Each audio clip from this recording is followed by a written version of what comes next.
You are watching Grace Television.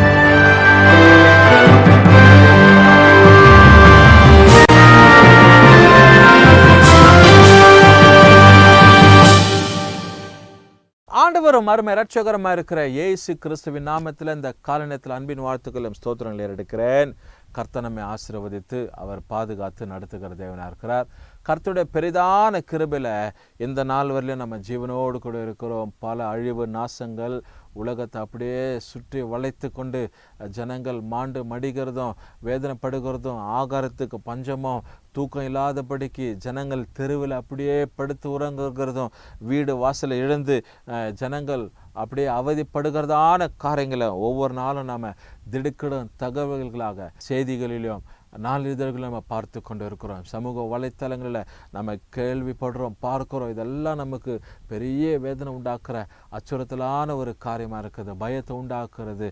ஆனால் இதற்கு மத்தியிலையும் ஜனங்க என்ன பண்ணுறாங்கன்னா, தேவனை தேடாதபடிக்கு நிர்விசாரமாக வாழ்கிற ஏனாதானம்னு சொல்கிறாங்களே, அப்படிப்பட்ட ஒரு வாழ்க்கையை வாழ்ந்து கொண்டு இருக்கிறதான ஒரு இக்கட்டான சூழ்நிலைங்க.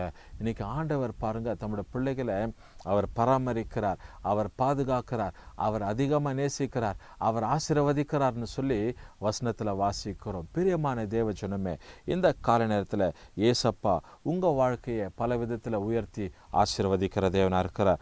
ஆண்டுடைய வசனத்தில் பாருங்கள், ஒரு குறிப்பிட்ட வார்த்தை இருக்கிறது. ஈப்ரேயர், தி புக் ஆஃப் ஈப்ரூஸ், ஈப்ரேயரின் புத்தகம் 6ஆம் அதிகாரம் 14வது வசனம் ரொம்ப ஆசீர்வாதமான ஒரு வார்த்தை பாருங்கள். இயேசு சொல்கிறாரு, நிச்சயமாகவே நான் உன்னை ஆசீர்வதிக்கவே ஆசீர்வதித்து உன்னை பெருகவே பெருக பண்ணுவேன் என்றார். What a mighty word, what a blessed word, what a beautiful word we are reading this morning. நிச்சயமாகவே நான் உன்னை ஆசீர்வதிக்கவே ஆசீர்வதித்து. இப்போ தேவன் நம்மை ஆசீர்வதிக்கணும். தேவனுடைய ஆசீர்வாதம் நமக்கு எப்படி இருக்கும்? பெரிதாக இருக்கும்னு சொல்லி நம்ம பார்க்கிறோம். தேவனுடைய ஆசீர்வாதம் நம்முடைய வாழ்க்கையில் கட்டாயம் தேவை. The Lord should bless us. தேவன் நம்ம ஆசீர்வதிக்கணும்னு சொல்லி விரும்புகிறார். அதனால தான் ஆண்டவர் சொல்கிறாரப்பா, நீ எனக்கு கீழ்ப்படி, எனக்கு உத்தமனாயிரு, என்னையே நீ தழுவி கொண்டிரு, நான் என்ன பண்ணுறேன், உன்னை ஆசீர்வதிக்கவே ஆசீர்வதிப்பேன். மாத்திரமில்லாதபடிக்கு ஆண்டவர் சொல்கிறாரு, உன்னை பெருக பண்ணுவேன். I will elaborate thee, I will bless thee and I will elaborate thee. நான் உன்னை ஆசீர்வதிப்பேன், நான் உன்னை என்ன பண்ணுவேன், மல்டிப்ளை பண்ணுவேன், எலாபரேட் பண்ணுவேன், விருத்தியாடை செய்வேன் சொல்லி தேவன் சொல்றாரு. ஆண்டவர் கொடுக்கிற வாக்குத்தத்தங்களை தேவன் நம்முடைய வாழ்க்கையில் ஒவ்வொரு நாளும் நிறைவேற்றுவார். அவர் வாக்குத்தத்தங்களின் தேவன். வாக்குத்தத்தம் கொடுத்துட்டா அதை கட்டாயம் நிறைவேற்றுவார். மனுஷன் எப்படி சொல்கிறான் பாருங்க, ஒரு வாக்கை பண்ணினான்னா அதை நிறைவேற்றுவரில் தூக்கமே வராது. அதை நிறைவேற்றுகிற வரலையுமா அவனுக்கு அப்படியே அது மேலேயே யோசனையாக இருக்கும். இதை நான் சொல்லிட்டேன், இந்த பகுதியில் இதை நான் சொல்லிட்டேன், இதை செய்கிறேன்னு சொல்லிட்டேன், ரோடு போடுறேன்னு சொல்லிட்டேன், மின் விளக்க அமைக்கிறேன்னு சொல்லிட்டேன், தண்ணீர் கூட புதைக்கிறேன்னு சொல்லிட்டேன், இப்படி பல காரியங்களை நான் சொல்லிட்டு வந்துட்டேன், இதை நான் கட்டாயம் செய்யணும், அப்போ தான் அடுத்த முறை ஜனங்க என்னை மதிப்பாங்கன்னு சொல்லி ஒரு பிரமுகர், ஒரு அதிகாரி எப்படி அவர் தன்னுடைய காரியம் மேலே கவனமாக இருக்கிறாரோ, அப்படி போலவே தேவன் பாருங்க எவ்வளவு உண்மை உள்ள ஒரு தேவன். ஆண்டவர் சொல்றாரு, நான் உன்னை ஆசீர்வதிக்கவே ஆசீர்வதிப்பேன்.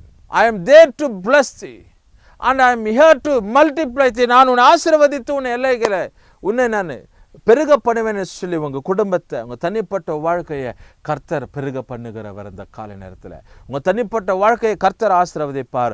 ஒருவேளை நீங்கள் செய்கிற வேலைக்காக, நீ செய்கிறதான பிஸ்னஸுக்காக, ஒரு சின்ன வேலையாக இருக்கலாம், இல்லை அது ஒரு சின்ன பிஸ்னஸாக இருக்கலாம், இல்லை ஒரு காய்கறி வியாபாரம் பண்ணி கொண்டு இருக்கலாம், இல்லை ஒரு பால் வியாபாரம் பண்ணி கொண்டு இருக்கலாம், இல்லை வீட்டில் ஒரு சில்லறை சாமான கடை வச்சு கொண்டு இருக்கலாம், எதுவாக இருக்கட்டும், ஆண்டவராகிய தேவன் பாருங்க உங்கள் எல்லைகளை கர்த்தர் விரிவாக்குகிற தேவனாக இருக்கிறார். உங்க கரத்தை கர்த்தர் ஆசீர்வதிக்கிற தேவனா இருக்கிறார்.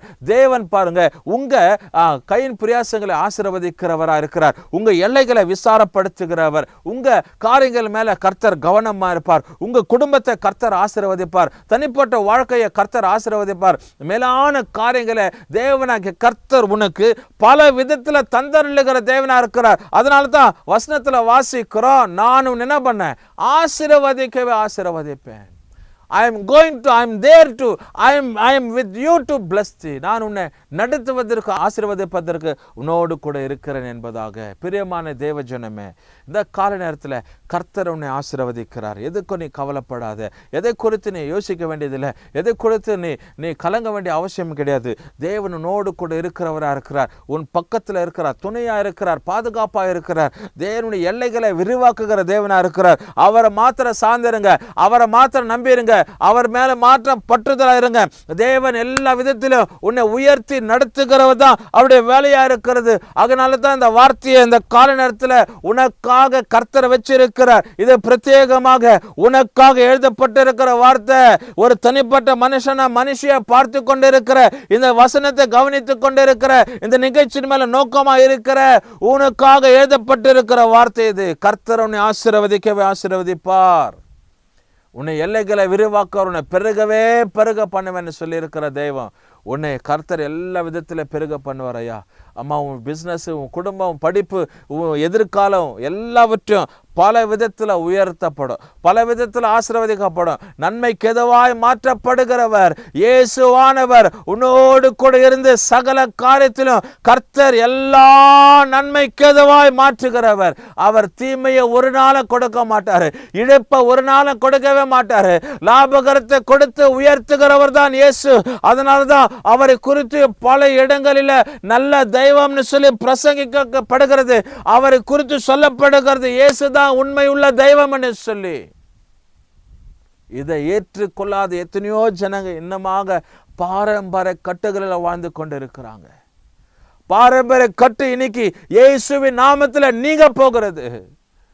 குடும்பத்தை ஆட்டி படைத்து கொண்டிருக்கிற விக்கிரகத்தின் வல்லமைக பாரம்பரியத்தின் கட்டுங்க இயேசுவின் நாமத்தில் உன் ஆசீர்வாதத்துக்கு தடையா இருக்கிற மதில்களை கர்த்தர் நெருக்குகிறவராயிருக்கிறார்.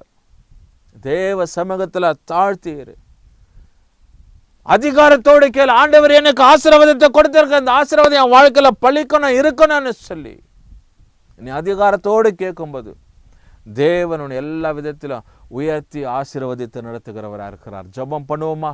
ஆண்டவர்கிட்ட தாழ்த்தி கேட்பீங்களா? அதிகாரத்தோடு கேளுங்க.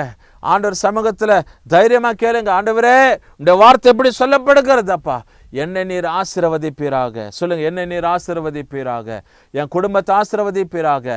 நீங்க வர்ஷிக்க பண்ணுங்கப்பா, மல்டிப்ளை பண்ணுங்கப்பா, ரெட்டிப்பா மாற்றுங்கப்பா. 4 தனியாய் 3 தனியாய் 7 தனியாய் மாறட்டும் இயேசுவின் நாமத்தில். கர்த்தர் நீர் அப்படி நீர் ஆசீர்வதிப்பீராக. நம்முடைய பிள்ளைகளை உங்களுடைய கரத்தில் ஒப்பு கொடுக்கிறோம். ஆண்டவரே, இந்த வசனத்தை கவனித்த, இயேசுவோட பேசுவோம் நிகழ்ச்சியை பார்த்த ஆண்டவரே, இந்த வசனங்களுக்குள்ளா பிரவேசிக்கிற நம்முடைய பிள்ளைங்களை எல்லாரும் நீர் ஆசீர்வதிப்பீராக. துதி கன மகிமம் கருவேற்க எடுக்கிற இயேசு கிறிஸ்துவின் நாமத்தில் செபிக்கிறோம் நல்ல பிதாவே, ஆமென். கர்த்தர் உங்களை ஆசீர்வதிக்கட்டும்.